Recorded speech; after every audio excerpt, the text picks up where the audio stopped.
Hello and welcome to another bright day at basevan.com. Since this one's pulled down, I'll give this one a quick walk around video. But first, look at these amazing spare wheel covers we're doing.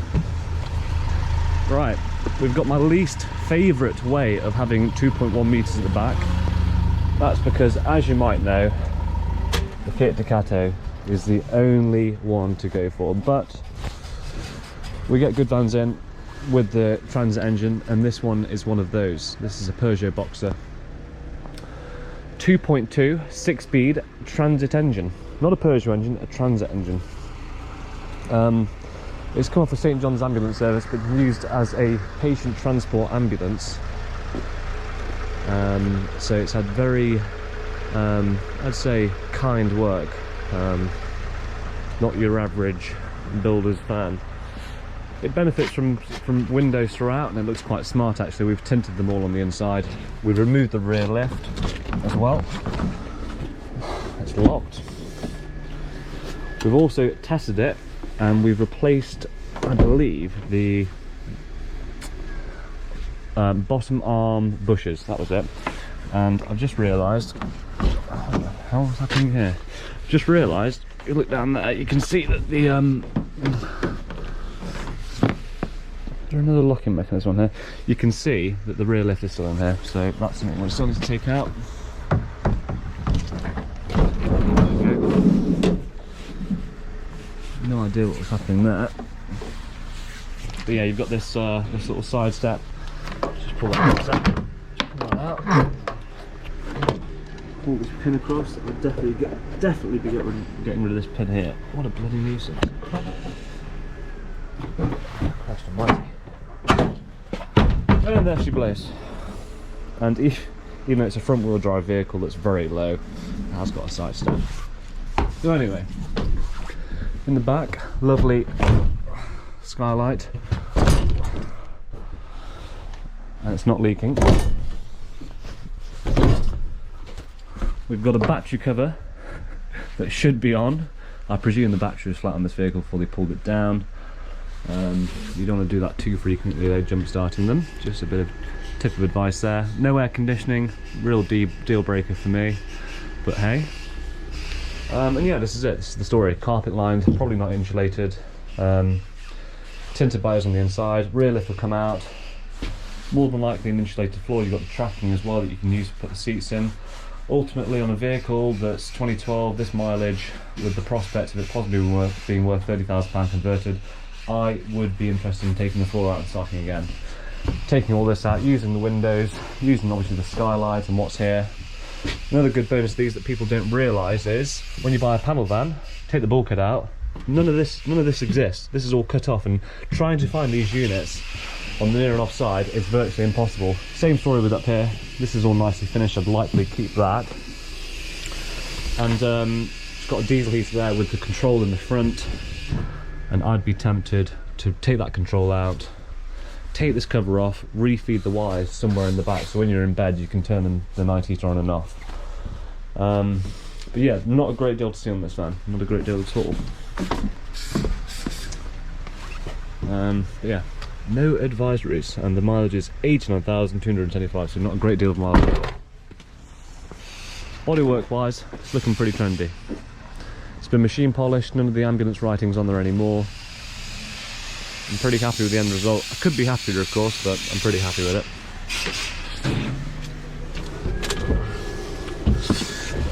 That's not a good sign. So the key here is, that's what you have as a spare key on these vans. It's got a key reader in there, so it will start the immobiliser. But obviously, I'll have to double check. I'm not promised anything, but more than likely we'll have a key, so you can press the central locking. Right, so yeah, starts up nicely. Says the doors are open. No warning signs. Looking good. Radio's working. Very good. Test it. Turn that off. All working on there. Yeah, pretty good van. Well, that's good and bad. Limited to 100 km/h. Be interested to see if that's still the case.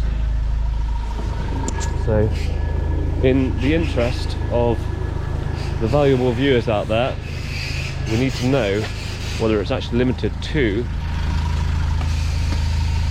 We need to know if it's limited, because from my experience, get on people's nerves. Of course, these are things that you can have changed. You can have them taken off. Roughly about £50. Robbie's not going to be too happy I'm taking this away, but we're a firm believer in doing something at the time. Also, I suppose I can give you a good idea of how well it's driving.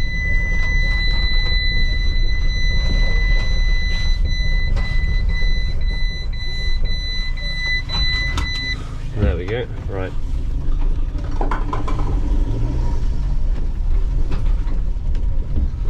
So let's see if we can break the speed limit.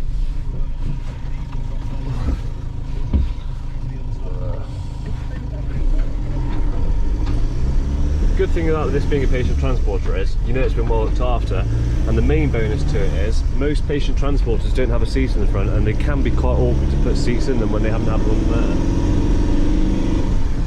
It's picking up nicely. No pull in the steering. It's quite noisy because the battery cover's not on.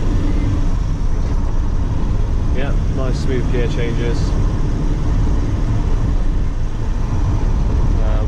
Let's just make sure. So 100 kilometers an hour, 62 miles per hour. So let's see what happens.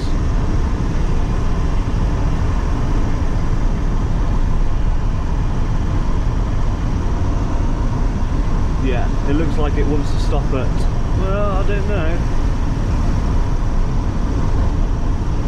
Well, that's always nice to know, isn't it? The engine's not been run over 2,500 RPM. I mean, I give these engines a hard time because it's transit, and I don't have a particularly good experience with them. But from my experience, with all this said, if they're well maintained, driven with care and respect, not thrashed around, they can be just as reliable as the Fiat 2.3. Wait, is that sacrilege that I've just said that? Actually, could very well be. There's someone coming.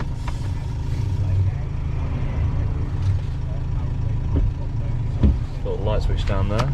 Let's just turn the 90 to run for the way back. Make sure that's pinging out the warm air. So when you come down to buy this van, you'll drive along this lane like this.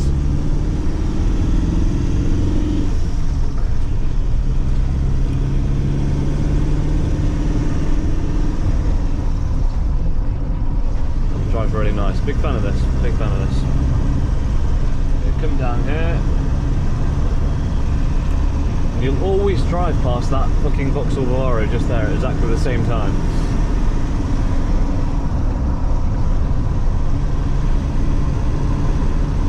It's sounding like a good van to me, this is. Yeah.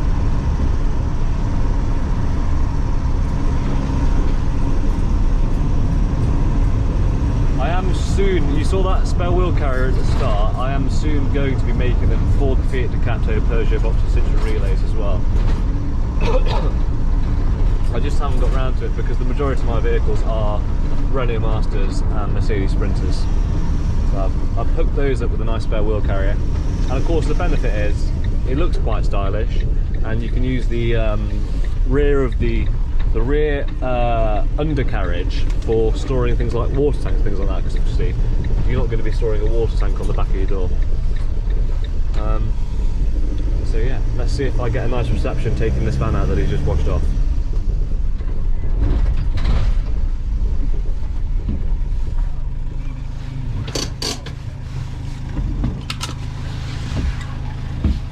Christ, 9 minutes, 33 seconds. This one's going to be very difficult to upload in the countryside.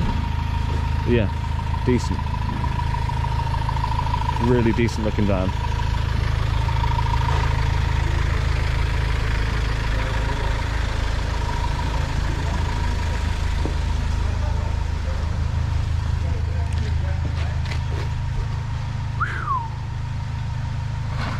and hopefully Robbie over there is going to try his magic and make it look that little bit better, because you can see here where it's been machine polished. Just a bit of overspray, things like that, so that one's sorting out. But yeah, you'll like the van. I'll catch you later.